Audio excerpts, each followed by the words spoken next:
The system is programmed to create fakes that look like real people. This is not a registration problem. This is voter identity theft embedded directly into the official election infrastructure. Guys, we caught them. For years, they called it human error and glitches. Today, the math proves it was programmed. The receipts are here. I need your help in spreading this, so drop receipts in the comment right now, smash that like, and share this video everywhere. To understand how we caught them, meet the Funhouse app. It's a sneaky computer program that takes real voter data and makes a bunch of fake copies, like a hall of mirrors at the carnival where one person suddenly becomes 20.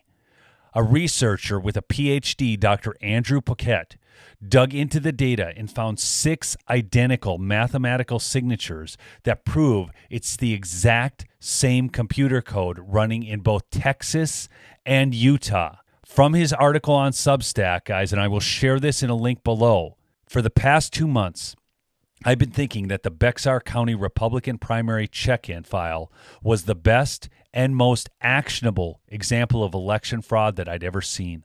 Last night, I received a force multiplier. Bexar remains the best evidence, but the file I spent all night studying increases the scope tremendously. In Bexar, it is mathematically provable that someone wrote code designed to falsify an official government record by taking a genuine check-in list of early voters and replacing them with fraudulent identities. That is classified as malicious activity and can be prosecuted criminally. The way the file was falsified implicated a source well above the county or state boards of elections. Think about that.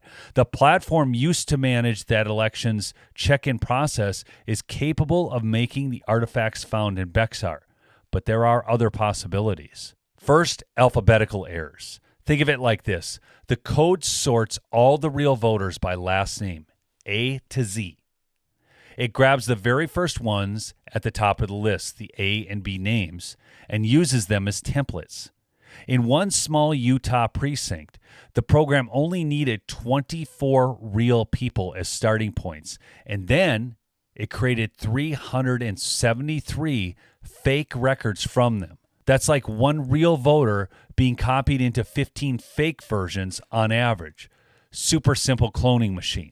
Here's the smoking gun, the part that proves it's deliberate. Look at these house numbers. In real life, addresses are all over the place, right?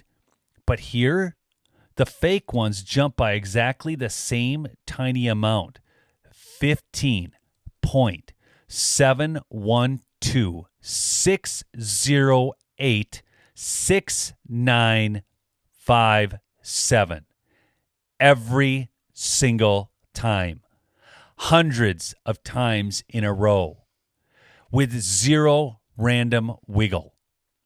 Then the math lands perfectly on a whole number at the end. Dr. Paquette explains it like this.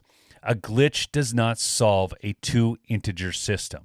In plain English, what that means is a random computer error can't do perfect math homework that always ends with the right answer.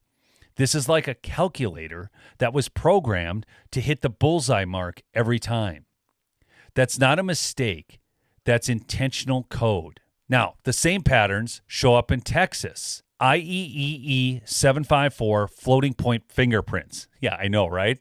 This is just a fancy way computers store decimal numbers like 15.712686957. When the same code runs, it leaves the exact same tiny rounding marks in the data, like a computer's unique fingerprint. Texas and Utah have matching fingerprints. Base 11 clone groups. The fakes come in groups that follow the number 11 or multiples like 11, 22. It's the code's weird favorite pattern. And then edge case bugs. When the program hits unusual situations, weird addresses, rare names, etc., it breaks in the exact same weird way in both states. Dr. Paquette nailed it. The system is programmed to create fakes that look like real people to anyone not doing high-level math. Does that 15.71 yada, yada, yada jump look like a random glitch to you? Or does it look like someone wrote a program to do this on purpose? Drop your thoughts in the comments on that. I want to hear from you, and it will also help the algorithm. So let's look at Texas, Bexar County, that's San Antonio. During early voting for the March 2026 Republican primary, 4,110 fake votes were injected. They cloned real voters 5 or 6 times each using impossible fractional voter IDs placed in an empty spot in the numbering system. These showed up in official poll books, then vanished later. This happened during the election. Texas was the warning shot. Now, here's the thing. That may have been the warning, but what they found in Utah is a total game changer. We'll get to that stolen identity bombshell in a second, but first, here's a quick word from the people who make this program possible. I'm so proud to partner with Chapter. Chapter is not big government. They're not big insurance. So many people are getting scammed on Medicare, and these people are independent. They look at all the different plans out there and help you find the best plan for you or your loved one. People are saving on average $1,100 a year, but I have people on this channel saving as much as $4,000 per year. And all the positive comments I get, I love working with Chapter. Give them a call at 832-761-2660. Again, that's 832-761-2660 to help save you money on Medicare. Now, Utah is where it gets terrifying. Tula County, Rush Valley Precinct, 373 fake records from those 24 anchors. The statewide estimate, 2,300 fake votes. They stole real voter IDs and attached fake names and addresses. 78% of them, 248 out of 317 are linked to actual ballots already cast under different real people's names. This is not a registration problem.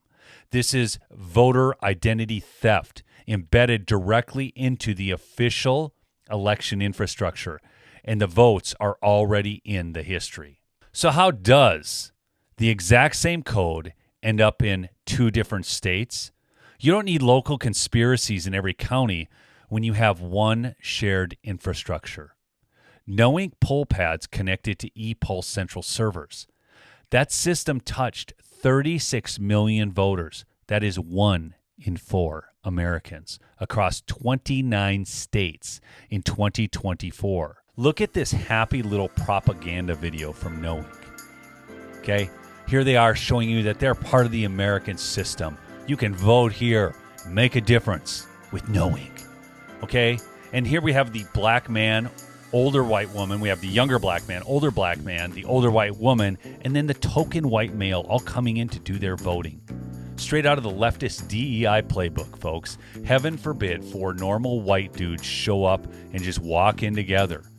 They scan your ID, hand you an I voted sticker like it's a participation trophy, smile real big, while their system is the one quietly injecting fake voters and stealing identities behind the scenes. Happy, happy, joy, joy. It's like a Ren and Stimpy episode, folks. Meanwhile, the math proves that their software is cloning voters across state lines. This is the same vendor used in Bexar County and most of Utah. If the bad code lives on their central servers, it can reach all 29 states. Time to stop looking at counties and start looking at the vendors. This is irreducible proof, programmed, deliberate. They left the math fingerprints behind. Demand your AG and Secretary of State audit Knowing and ePulse immediately. Quarantine the databases like a hack bank vault. Push for paper ballots and hand counts.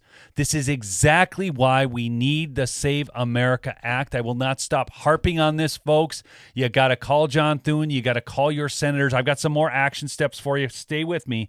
But Thune's number is 202-224-2321. You can also send him an email. Just go to his website. It's easy to find.